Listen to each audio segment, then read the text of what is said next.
जब अभी सीआईडी की जांच चल रही है तो हमें पता चल रहा है कि डॉक्टर अजीता भट्टाचार्य, डॉक्टर जमाल अहमद और डॉक्टर अनीमा हंसा ने अभी अपना जो त्यागपत्र है राज्यपाल को सौंप दिया और राज्यपाल ने इसे स्वीकार भी कर लिया। तो इसका ये मतलब निकल रहा है कि जेपीएससी में ज़रूर गड़बड़ी हुई है, तभी इन लोग डर से इस्तीफा दे रहे हैं अपना। लगता है कि जो राजनीतिक पार्टियों में शामिल ये लोग थे तो कहीं ना कहीं शामिल कुछ ना कुछ गड़बड़ियों में शामिल थे। बिल्कुल, गड़बड़ी में तो शामिल होंगे तभी ना वो अपना इस्तीफा डर से दे रहे हैं, वरना कोई अधिकारी अपना इस्तीफा क्यों देगा। जब हमारे पूरे अध्यक्ष का जब उन्होंने इस्तीफा जब अपना दे दिया, तब अभी सीआईडी की जांच जैसे जैसे बढ़ते जा रही है, ये लोग भी डर से अपना इस्तीफा देते जा रहे हैं। सीआईडी की जांच चल रही है तो आप लोग सीबीआई की मांग कर रहे हैं। हाँ, जैसे अभी सीआईडी की जांच चल रही है तो ये छोटे छोटे मछली निकल के आ रहे हैं, सीबीआई जांच होगी तो इनकी जो बड़ी मछली है वो निकल के आएगी। तो इसलिए हमें सीबीआई जांच चाहिए, क्या है कि ये छोटे छोटे मछली हैं, इनसे कुछ नहीं होने वाला। सीआईडी जांच होगी, ये लोग इस्तीफा देंगे, फिर बंद हो जाएगा सब कुछ। और सीबीआई जांच में जो बड़ा इन लोगों का जो मछली है वो पकड़ाएगा। तो इसलिए हमें तो सिस्टम के खिलाफ ना लड़ रहे हैं हम, तो हमें सिस्टम सुधारना है, इसलिए हमें सीबीआई जांच चाहिए ही चाहिए।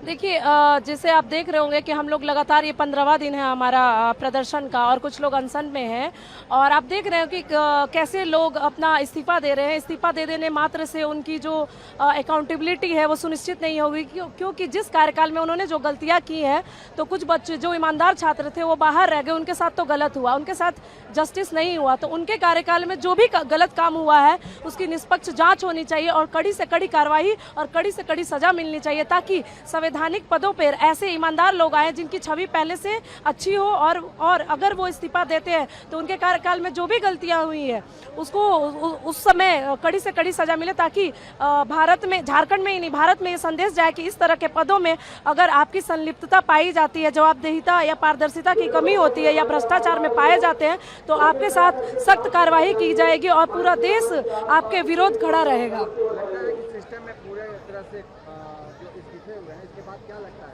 देखिए, अभी अब ऑब्वियसली ऐसा लग रहा है, क्योंकि देखिए अचानक से प्रदर्शन का जब इस तरह से रुख हो रहा है तो आप देख रहे हैं कि कुछ लोग इस्तीफा दे रहे हैं। तो आप देखिए, ये तो जांच का विषय है, जब जांच जैसे जैसे होगा, क्योंकि जब तक जांच नहीं हो जाता तब तक हम बोल नहीं सकते कौन कौन लोग इसमें, और भी ऐसे लोग होंगे जो शामिल होंगे। धीरे धीरे पर्दाफाश होगा, हमें लगता है कि हमें न्याय मिल पाएगा। सर, हमारी जो रिफॉर्म से संबंधित मांगे थी वो केवल मांगी गई है। जो हमारा प्रमुख मांग है जेएसएससी सीजीएल रद्द होना चाहिए, सीबीआई जांच होना चाहिए। ये पूरे विद्यार्थियों में सबसे ज्यादा विद्यार्थियों का मांग यही है सर। इसके अलावा 11 to 13 खुद जेपीएससी कबूल किया है सर कि हम नियम के खिलाफ उत्तर पुस्तिका जांच किए हैं। 0.255 नंबर से बाहर हुए हैं। मैंने ये भी कहा कि आप फिजिकल कॉपी हमको दिखा दीजिए, तो बोले हम दिखाएंगे, जेपीएससी का संगठन को फिर से बनाएंगे तब दिखाएंगे। हम बोले नहीं, एक दिन के अंदर दिखाइए। 1 साल से हम कॉपी दिखाने के लिए प्रयासरत हैं, आरटीआई किए हैं, कोर्ट गए हैं, कोर्ट का आदेश भी है कि कॉपी दिखाए, फिर भी नहीं दिखाया जा रहा है।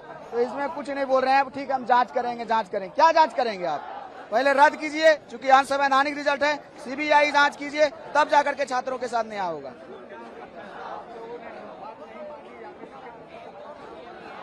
देखिए, कुछ बातों पर सहमति व्यक्त हुई है, मानी गई है जो रिफॉर्म से संबंधित, जैसे कट ऑफ जारी होगा, कैलेंडर फॉलो होगा, लेकिन केवल आश्वासन मिला है। एज रिलैक्सेशन को लेकर अभी मतभेद है। जो पेंडिंग एग्जामिनेशन उसको जल्दी बहाली करने का कोशिश की जाएगी। जेएसएससी सीजीएल में उनका कहना था रिटायर्ड जज की अध्यक्षता में हम कमेटी बना के जांच करवाएंगे, जो बिल्कुल भरोसा नहीं है। सीआईडी जांच करेगी, जो बिल्कुल भरोसा नहीं है। ईडी का बात उन्होंने किया सर, तो ईडी का हम स्वागत करते हैं, लेकिन केवल ईडी नहीं, सीबीआई के साथ ईडी उससे पहले रद्द होना चाहिए, उससे पहले रद्द होना चाहिए।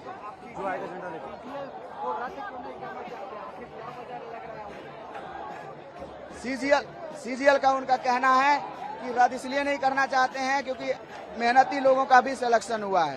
तो फिर मेहनती लोग नेपाल में मेहनत करने के लिए गए थे, नियामतपुर में मेहनत करने गए थे, मंत्री रेसिडेंसी रांची में मेहनत कर रहे थे, हजारीबाग में मेहनत कर रहे थे। केवल और केवल सर 1 दिन के ज्ञान की प्राप्ति के आधार पर सीजीएल में सिलेक्शन हुआ है।